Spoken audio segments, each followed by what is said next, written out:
Alisson.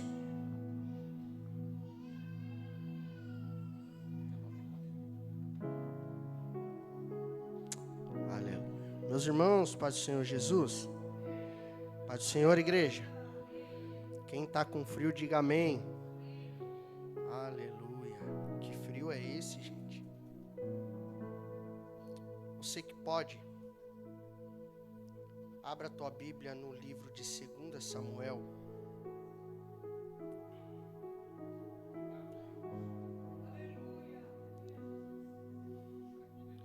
Segunda Samuel não. Jó, capítulo de número 38. Jó, capítulo de número 38. Eu quero glorificar a Deus por essa oportunidade que eu não esperava. Eu sei que é difícil porque o Anderson deu lugar aqui. Depois veio o pastor Luiz antes. E eu glorifico a Deus porque o Anderson e o pastor Luiz são amigos e a gente congregava junto em outro ministério. E eu nunca falei isso, mas uma das maiores conquistas, acho que foi o ano passado, foi quando ele começou a vir aqui. Eu sabia que, ninguém sabe, na verdade ele estava até indo em show de Péricles por aí. Não sei se ele se identificou com alguma coisa, aleluia. Mas quando eu vi ele aqui, o pastor Luiz aqui, eu me senti em paz, e eu glorifiquei a Deus por isso. E hoje eu vejo que, se vocês vissem quem era o Anderson há um ano atrás e quem é o Anderson hoje, é totalmente... A Kathleen nem se fala, que a Kathleen, nós ia na igreja e nem escutava a voz dela, né? Não queria ministrar no grupo de louvor, era só um back vocal. Hoje dá lugar na terra, e eu glorifico a Deus por isso. Deus abençoe vocês. Pastor Luiz é o nosso amigo com uma mente de idoso. Aleluia, ele fica bravo quando fala isso. Mas é um irmão, pastora Diana, Deus abençoe. Deus abençoe o apóstolo, a bispa, em nome de Jesus. Jó, capítulo de número 38, no seu verso de número 1. Na verdade, eu vim com uma outra mensagem, mas quando eu cheguei aqui, Deus falou comigo. Eu não sei você, mas hoje a vontade é só de sentar e chorar. Deus, ele é poderoso. Jó, capítulo de número 38, verso de número 1. Quem encontrou, diga amém. Então o Senhor respondeu a Jó através do redemoinho de vento e disse: quem é este que escurece o conselho com palavras sem conhecimento? Na verdade, é uma pergunta que Deus faz a Jó. Verso de número 3. Cinge agora os teus lombos como um homem, porque eu exigirei de ti, e tu me responderás. Então o Senhor respondeu a Jó através do redemoinho de vento e disse: quem é esse que escurece o conselho com palavras sem conhecimento? Cinge agora os teus lombos como um homem, porque eu exigirei de ti, e tu me responderás. Olha para esse irmão que está do seu lado e diga para ele: nem sempre a resposta de Deus virá no cenário que você quer. Não, diga para ele com mais autoridade, diga: nem sempre aquilo que você quer ouvir de Deus vai vir da forma que você quer. Se assente em nome de Jesus.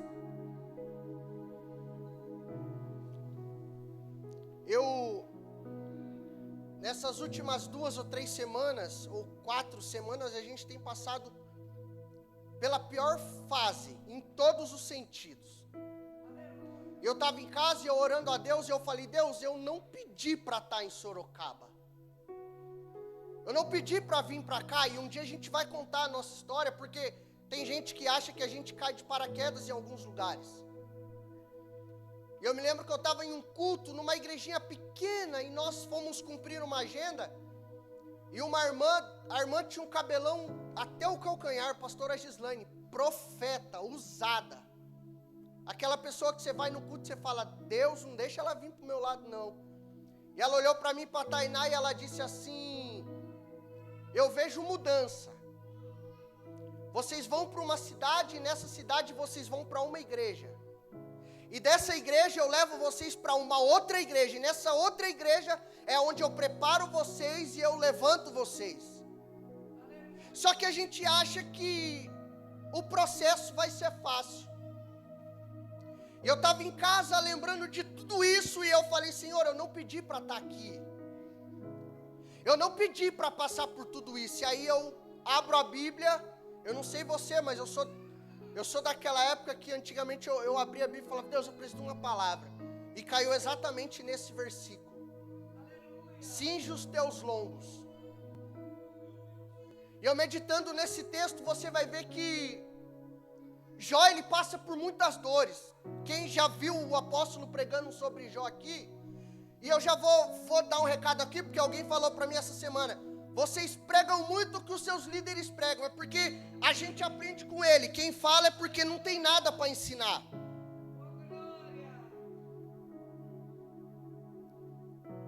E olhando para esse texto, você vai ver que Jó, ele passa pelas piores fases da sua vida. Primeiro ele passa pela fase da perca. Jó, ele perde aquilo que ele tem. Jó, ele vai perder os seus maiores recursos daquela época. Você vai ver que a sua fazenda é queimada, os seus animais é queimado.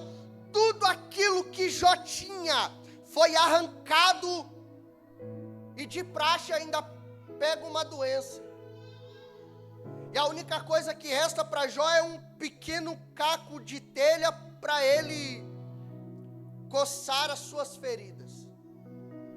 Você sabe que Jó, ele vai passar pelas dores. E como se não bastasse as dores que Jó passa, você vai encontrar no texto que Jó, ele passa por acusações. E eu falei: tá ruim para Jó na dor, agora fica ruim para Jó porque está sendo acusado pelos próprios amigos, que acha que podem definir aquilo que Jó está passando. Só que o que Jó passa não define a sua história.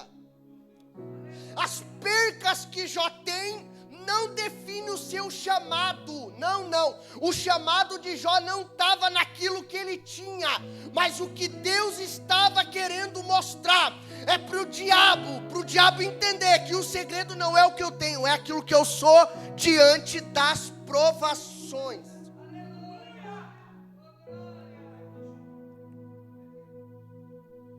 E eu achei que Jó tinha passado pela pior fase.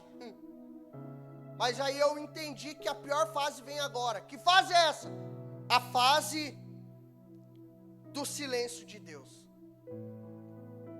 A fase onde você olha para o seu cenário e você não consegue definir nada. A única coisa que você tem que fazer é acreditar. O cenário está uma bagunça, está desorganizado. É um falando daqui, é outro falando de lá. É alguém achando que pode definir que o que você está passando é sinal de pecado, é sinal de alguma coisa que você cometeu. E o céu está fechado e Deus não fala nada. E eu escrevi isso aqui porque eu falei: Deus, o que é que a gente faz no silêncio do Senhor para a nossa vida? Deus falou comigo: o meu silêncio não define aquilo que eu já falei ao teu respeito.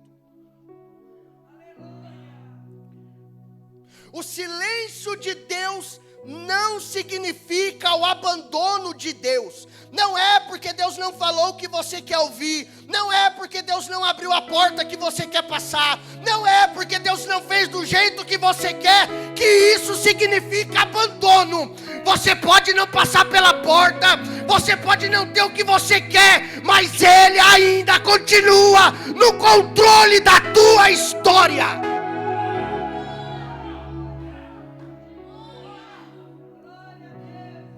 Ele não chega atrasado, Ele chega no momento certo. O problema é que a gente acha que o momento certo é quando o cenário está todo organizado. Não. Deus fala com Jó através de um redemoinho.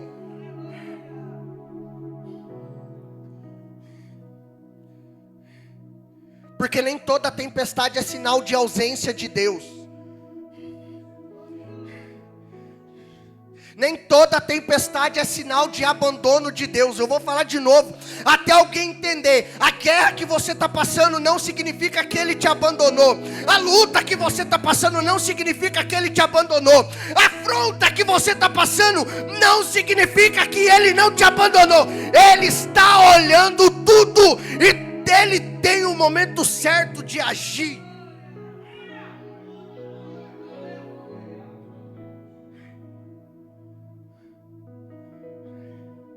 Lembra dos discípulos? Estão no meio de uma tempestade. E tem hora que a onda vai ser maior do que a nossa fé. Só que você precisa entender o que Deus quer te ensinar no meio de tudo isso. Porque o nosso problema é olhar para o nosso cenário e definir tudo aquilo que Deus já falou a nosso respeito por aquilo que nós estamos passando.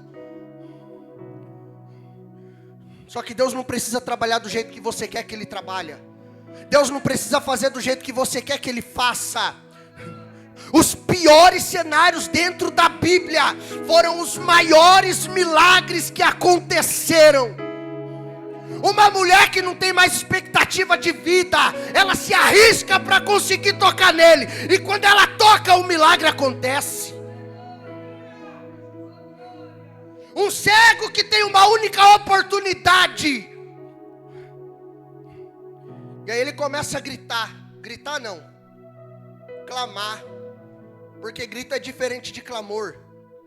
A multidão está gritando para tentar calar o clamor dele. E tem hora que Deus vai dar estratégia para a gente aprender a clamar. Ele vai clamar com inteligência. O problema é que você não está clamando do jeito que é para clamar. E está querendo a resposta que você acha que você tem que ter. A tempestade não é sinal da ausência de Deus, mas é o lugar da manifestação de Deus. Vamos para a Bíblia? Foi no mar que Jesus apareceu aos discípulos. Foi na caverna que Elias ouviu a voz de Deus. Foi na prisão que Paulo e Silas viveram o maior milagre. Pega isso aqui, por que você está falando isso? Porque a mesma situação que parece querer te destruir, será o palco aonde Deus vai revelar a sua glória.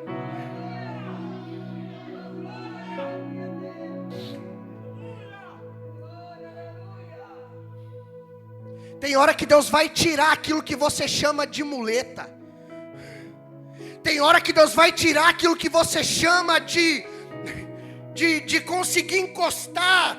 A única coisa que eu tenho é isso aqui. Tem hora que Ele vai tirar para mostrar para você que Ele é o único sustento que você tem. Eu não ia contar isso aqui não. Eu tive um sonho segunda-feira. E nesse sonho estava eu e o diácono Eduardo no pináculo de um monte. E eu sei que aquilo não foi um sonho. Eu já volto para o texto. Nós estávamos no pináculo de um monte, mas um monte muito alto, que eu via toda a cidade. Eu estava com uma taiadeira, aquele negócio de quebrar, taiadeira. Eu estava com uma taiadeira e com uma corda na mão. Eu olhava para ele e eu dizia, como é que a gente vai sair dessa situação? Como é que a gente vai fazer agora? O lugar é alto. Se nós cair daqui, nós morre. Quando eu peguei a ferramenta que eu tinha para cravar no chão, porque o único jeito que tinha para descer daquilo era através de uma corda. A ferramenta caiu da minha mão. A corda caiu da minha mão. E eu me lembro que eu olhava para ele e dizia, a gente vai morrer. Não tem mais o que fazer, não tem jeito. Quando eu olhava para baixo eu sentia medo. Aí de repente a rocha ela racha no meio. Quando ela racha no meio a gente começa a cair. Eu falei para ele, aqui é o fim, vamos morrer, já era, não tem mais jeito. Quando a gente começava a cair, a gente caía no fundo de um mar escuro, pastor Wagner. E eu sei que aquilo não foi um sonho. Eu chegava no fundo Eu me lembro que eu ia pegar impulso para subir de novo. Eu olhava para ele e dizia: pega impulso, vamos levantar. Eu me lembro que uma voz dizia para mim assim: eu permiti você chegar no fundo do poço, para você aprender a contar o seu testemunho. E eu me lembro que no momento em que eu peguei o impulso, que eu fui para subir, algumas coisas começaram a cair. Algumas coisas de valor. E eu acordei assustado naquele momento e eu não consegui dormir mais. Mas por que você está contando isso? Porque a única ferramenta que eu tinha. A gente teve que fechar as portas essa semana. Pastorzão chegou para mim e falou: Vaso, nós está no fundo do poço. Eu lembrei do sonho. A gente tenta de todos os jeitos, todas as portas fechadas. Eu falei: é para fechar? Vamos fechar. Não tem problema não. Mas e aí? Quando Deus decide arrancar aquilo que você chama de muleta. Eu não sou apegado a coisa material não, irmão. Todas as vezes que nós chegamos aqui, deixa eu contar para você. Esse dia nós estávamos passando, é testemunho que a gente deixa de contar, mas tem que contar para edificar a sua fé. Nós estávamos passando uma das piores fases da nossa vida, ao ponto de: mas você não pede ajuda, irmão. Tem hora que você tem que fazer prova. Se você é fiel, você tem que falar: Deus, e aí? Aí alguém liga para mim: eu estava no mercado e eu via o rosto da sua filha no mercado. E Deus falou para mim: vai lá. De repente alguém que eu não esperava chega na minha casa com 4 caixas de coisa abarrotada. Tem pelo menos uns 4, 5 meses que eu vou ficar sem comprar nada. Só que, apóstolo, tem coisa que ninguém sabe. Pastor Wagner, isso aqui é testemunho. O senhor lembra da cesta básica que o senhor pediu para trazer? Eu não tinha dinheiro. Eu peguei R$100 emprestado. Era o único dinheiro que eu tinha. Eu vim para a igreja com meu carro piscando de gasolina. Eu cheguei aqui e falei: Deus, está aqui o meu Isaac. E eu entreguei a cesta precisando de coisa dentro da minha casa. O que é isso? Testemunho. Ou você aprende a viver o Deus que você serve, você vai continuar desse jeito que você está. Mas por que você está contando isso? Porque a gente vive disso, sempre viveu disso. Eu profetizo que você pode pensar que aquilo que você está passando, Deus não está vendo, Ele contempla todas as coisas. Tem hora que Deus vai arrancar todos os seus recursos, tem hora que Deus vai arrancar todas as suas ferramentas, para você entender que aquilo que você precisa vem da mão dEle, para você entender que aquilo que você precisa vem do altar.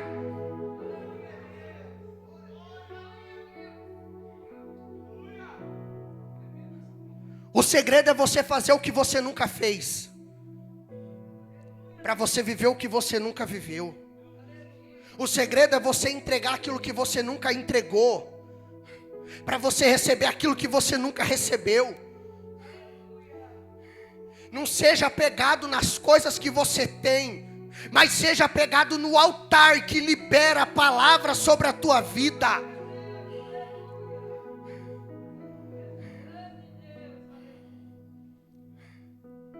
Deus aparece para Jó. E eu vou repetir isso aqui: a mesma situação que parece querer te destruir, vai ser o palco da manifestação da glória de Deus dentro da tua casa. Eu estou pregando para gente aqui que não está entendendo nada do cenário que você está vivendo. Eu estou pregando para gente aqui que não está entendendo nada daquilo que você recebeu do médico. Eu estou pregando para gente aqui que não está entendendo nada do decreto que você recebeu. Deus vai permitir o decreto, Deus vai permitir a porta fechada, para que Ele venha manifestar a glória dEle nesse cenário.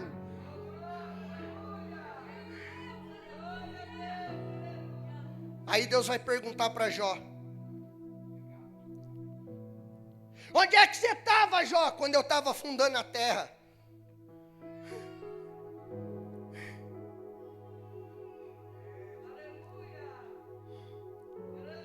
Deus faz perguntas para mudar a nossa perspectiva.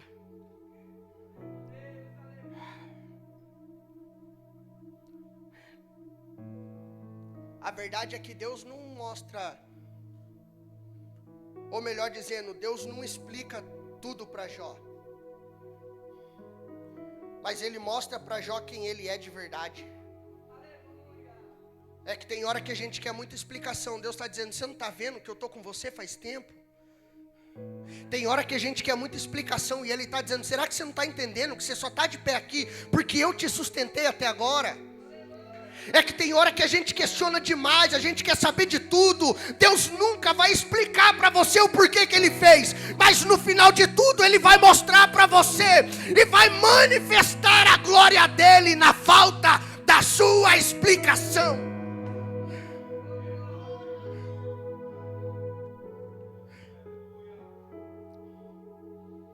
Muitas das vezes a gente quer resposta.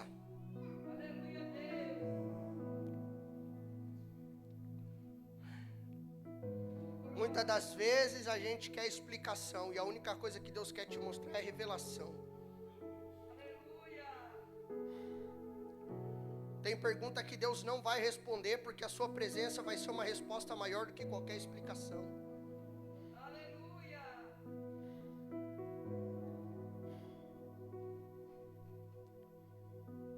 A verdade é que o Deus que sustenta o universo está sustentando você e a sua casa. Você vai olhar para o capítulo e você vai ver, Anderson, que Deus vai falar sobre mar, sobre estrela.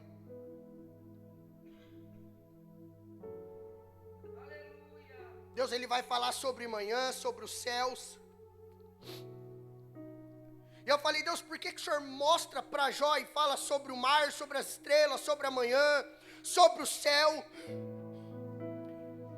O que ele estava querendo dizer para Jó é que nada está fora do seu controle. O que ele estava querendo dizer para Jó é que se ele tem o poder de governar as galáxias, ele também tem o poder de governar a sua casa, ele também tem o poder de governar a sua família, ele também tem o poder de governar o seu ministério, ele também tem o poder de governar a sua finança, ele também tem o poder de governar a sua história. Porque o silêncio de Deus não é o fim da história. Por 37 capítulos, Jó não ouve Deus falar. Mas no capítulo 38, Deus rompe o silêncio. Eu estou pregando para gente aqui que você já ouviu fulano falar. Você já viu cicrano falar. Já te acusaram, já te apontaram. Já tentaram definir que o que você está passando é algo que você cometeu. Mas chegou a hora dele falar por você.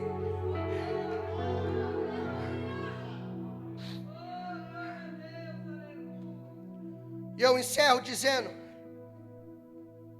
que tem gente aqui que está esperando uma resposta há muito tempo. E eu entendi que o mesmo Deus que falou com Jó é o mesmo Deus que continua falando com a gente até hoje.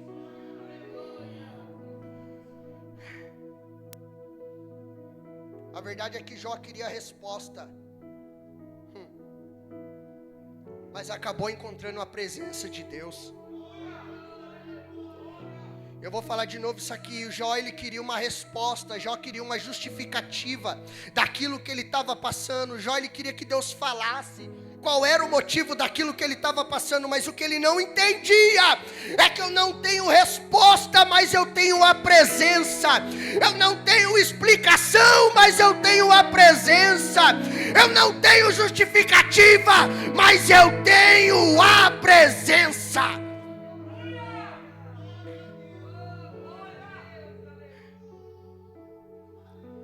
E aí eu entendi na história de Jó, pastor Wagner, que quando Deus se manifesta, a dúvida perde a força, o medo perde o espaço, e a fé ela se torna como um renovo.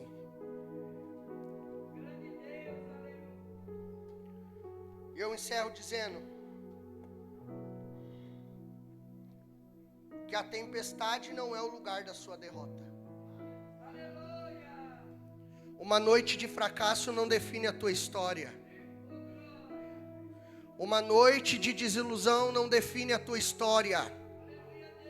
A falta de um resultado não resume o teu chamado. A falta daquilo que você queria ter, mas você não teve, porque na verdade o que o Pedro queria era peixe, mas o que Jesus queria ensinar para ele é que na falta do peixe, a melhor coisa é ter o pão dentro do meu barco.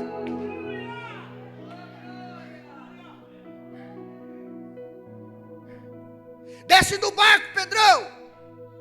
Eu tentei a noite inteira. Desce do barco, Pedrão. Porque eu entendo que quando o meu barco está cheio de mim, nada acontece. Eu posso ter a melhor ferramenta. Eu posso ter a melhor rede. Eu posso ter o melhor remo. Mas quando o barco está cheio de mim, nada acontece. Eu aprendi isso essa semana. O segredo não é o barco estar cheio daquilo que eu conheço. O segredo é o barco estar cheio daquele que é dono do barco, que é dono do mar, que é dono do peixe. A questão é que você está preocupado com o peixe, mas ele está dizendo, melhor do que o peixe é o pão.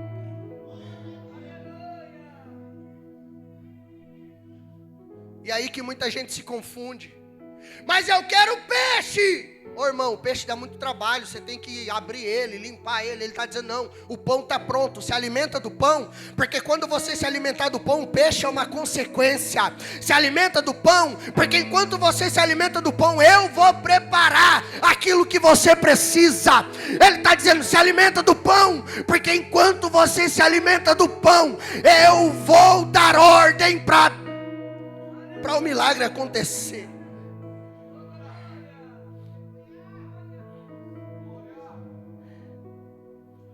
Talvez você chegou aqui perguntando, Deus, por quê?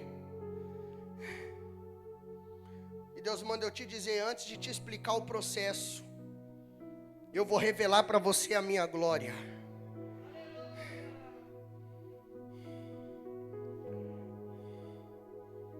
Porque o mesmo Deus que respondeu Jó está se levantando para responder acerca da sua história essa noite. Não foque no cenário que você está vivendo. Não foque nas provações que você está passando. Não foque naquilo que as pessoas estão falando ao teu respeito. Não foque naquilo que o caluniador está falando ao teu respeito. Porque tem gente que é assim. Ele não sonha, mas ele fica tentando interpretar o sonho dos outros. Ele não sonha, mas ele fica tentando interpretar o sonho do sonhador. Só que o segredo não é focar em quem quer tentar interpretar o teu sonho. O segredo é focar naquele que falou acerca do teu sonho.